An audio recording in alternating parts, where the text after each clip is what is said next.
Hi, this is Christy at the West Regional Branch of the Mobile Public Library, and we're bringing you another interview in our series of Share Your Story Military Memories. This morning, our guest is Mead Castile. It is. And thank you for being here, and thank you for your service, sir. Well, we wanted to talk to you about your military service and what branch you were in, when you served, things like that. It was the summer of 1973 when I had the dilemma to choose whether I go to college or military, and most of my brothers and sisters had a stint in the military, so I decided to go to the military. I was sworn in Montgomery and whisked off to Fort Polk, Louisiana to do my basic training, and from there to Fort Sill, Oklahoma. Now, my field of interest was field artillery. I was a radio telephone operator. During that particular year, you may recall that our president was dealing with the looming investigation of the Watergate, and of course Sam Ervin, who was investigating, to chair that committee. The following year, it caused him to resign in '74, I believe. But my stint in the military was from Fort Sill as my AIT. I went to Hawaii. Now, I was post-war, but I was still Vietnam era. I didn't do actual combat, but my training consisted that of in artillery to be prepared, for war. And although the peace accord, the Paris Peace Accord, was in agreement, was signed, they were dismantling the attendance of so many soldiers there, and by thousands, and so the war was really ending. And that was a good note too, because we had been dealing with that, and a lot of lives have been lost and that sort of thing.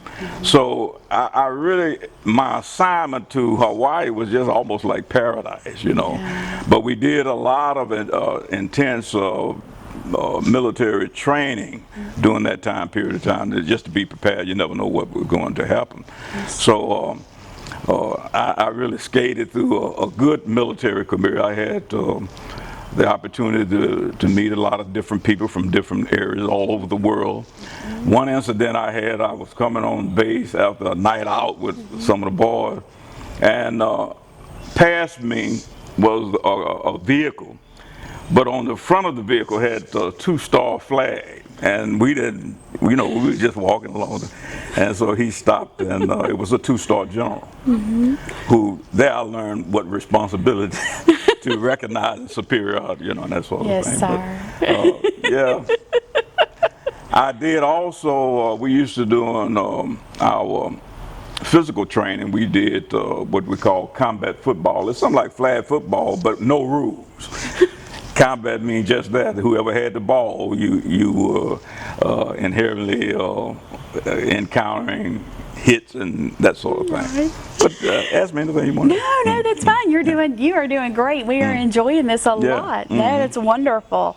Well, tell me maybe what impact did it have on your life, and also remember to tell us, like, when did you finish? Did you have retire from it or whatever? No, I didn't. I'm not a retired military person, but I had a 3-year, and during that time you can volunteer, but minimally it was 3 years. So I did my 3 years, and after I exited there, I did the 711 Signal Corps here for 3 years.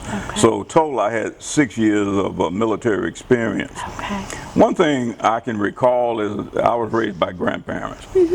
So discipline and responsibility wasn't far from what any soldier would be responsible to. I did learn a lot of discipline, I believe.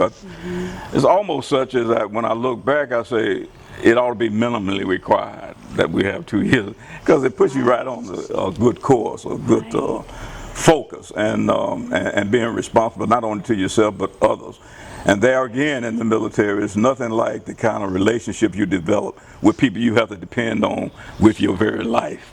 And although it didn't require me to do that, it gave me a great amount of respect of what the possibility would be. And I too must step up to defend not only this country but the people whom I'm in the company with, and they depending on you, you know, and so your relationship always be like brotherly, Right. concern for one another, you know, and that sort of thing. So we had some intense, long-term relationships. Some I still have now, but I don't know how I can glorify my presence in being in the military. It was an opportunity for me. It was an experience for me. But now it wasn't for me as career-wise. Sure. So when I got out of the military, I decided, and I utilized some of the GI financing for college, and then I became employed with the Alabama Department of State of Mental Health. I became an advocate for that department, which I stayed 35 years before I retired, due to my health reasons. But I'm doing pretty good now, so I'm very happy about being exposed to the people and the experiences and the places, and I've enjoyed, you know, just living, really. And now I'm on the tail end of trying to enjoy the remainder of my life. Yes, sir. Well, what advice would you offer a young person today who's considering enlisting? I would ask them to really consider, I believe there's a course for education in everybody's life, but it's not for everybody.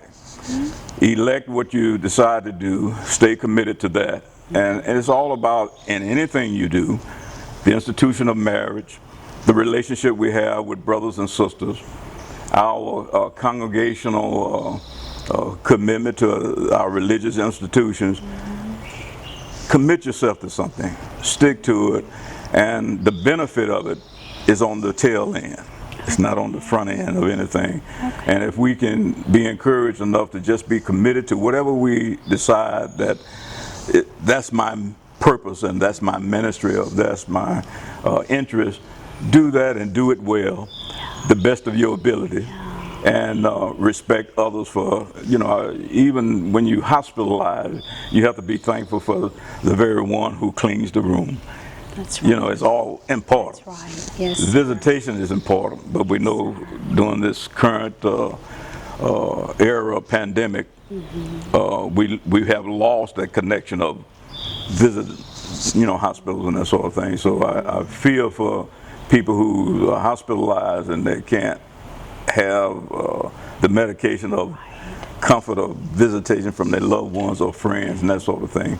It has its place, but we faring well. I've gotten my shots and encouraging others to do so, you know, and I think it's lightening up a little bit, but we shouldn't be so comfortable to feel like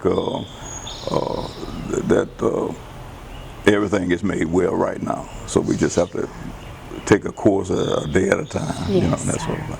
Okay. Thank you for being here with us today. Fine. Thank you for watching, and have a great day.